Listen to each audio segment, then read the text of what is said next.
Click on Grab Now button underneath the Grab Group Members section. A new window pops up and here click on Start Grabbing button in the second option you see. Choose a group and click Select.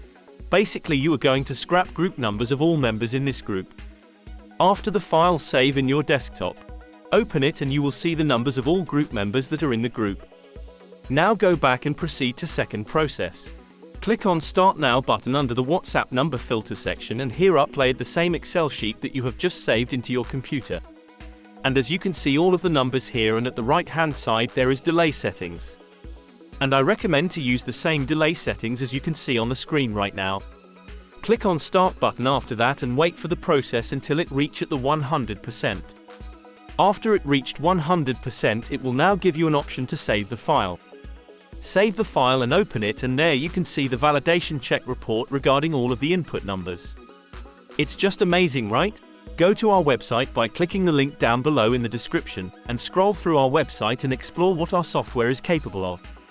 Scroll all the way down until you see our packages. You can get the basic package in $9.99 for 7 days.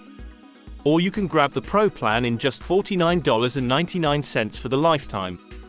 Meaning that you just need to spend one time and get our software for rest of your life. Isn't it just amazingly cheap? Like and subscribe to our channel for more amazing videos.